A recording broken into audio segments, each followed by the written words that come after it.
যার ফলে এটা আমরা দেখতে পাচ্ছি না যে আসলে মেয়াদকালটা কবে থেকে ছিল কার্যকরী এবং কতদিনের জন্য ছিল এবং টার্মস অফ রেফারেন্সে কী ছিল এই জিনিসটা তারা টানার নেই। কন্ট্রাক্টর সাহেবের যে ইঞ্জিনিয়ার আছে তিনি বলছে কই ইঞ্জিনিয়ার সাহেব কই, আপনি সামনে আসেন সামনে।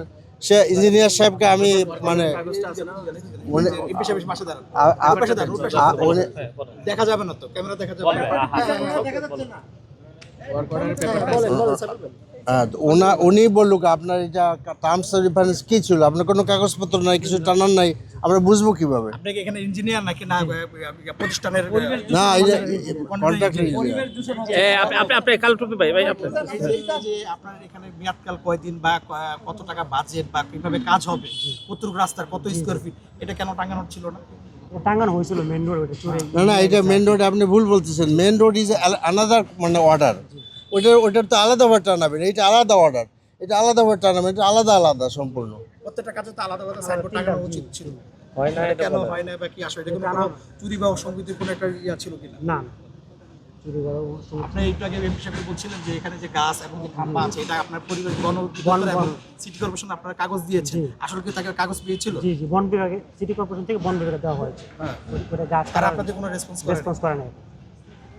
আমি সেটার ক্ষেত্রে আপনি কি করেন? এই অবস্থা রাস্তা ঢালাই দিয়ে চলে যাবেন? যেমন তো আমাদেরকে বলা হয়েছে, কিন্তু আমাদের দুয়ার করে চলে যায়, টাইম চলে যায়, তো ওনারা না কাটে।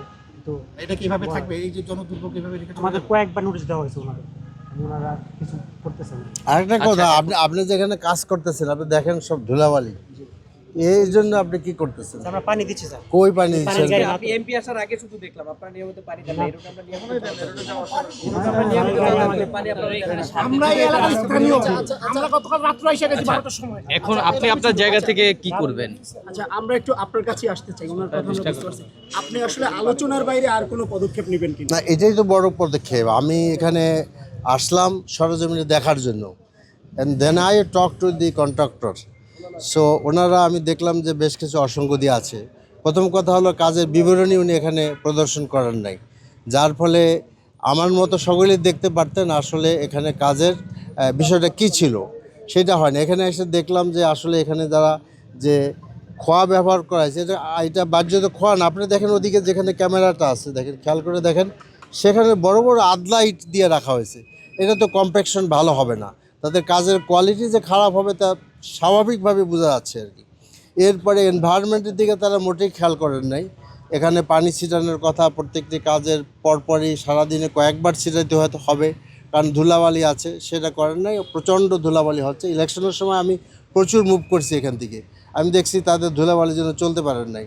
দ্বিতীয় হলো সিটি কর্পোরেশন, আমি দোষ দিব না, কারণ আজকে যেহেতু তাদেরকে আমরা প্রপার খবর দিতে পারি নাই, আমি তাদের সাথে কথা বলি, আগে কথা বলে দেখবো এবং আহ্বান জানাবো যে কতগুলো সমস্যা আছে, যে কাজে আমরা ওয়ার্ক অর্ডার তারা দিলেন, কিন্তু এখানে রাস্তার মধ্যে গাছ, রাস্তার মধ্যে বিদ্যুতের খুঁটি, এগুলো তো সরানোর দায়িত্ব তাদের ছিল। কন্ট্রাক্টর চিঠি দিবে কেন?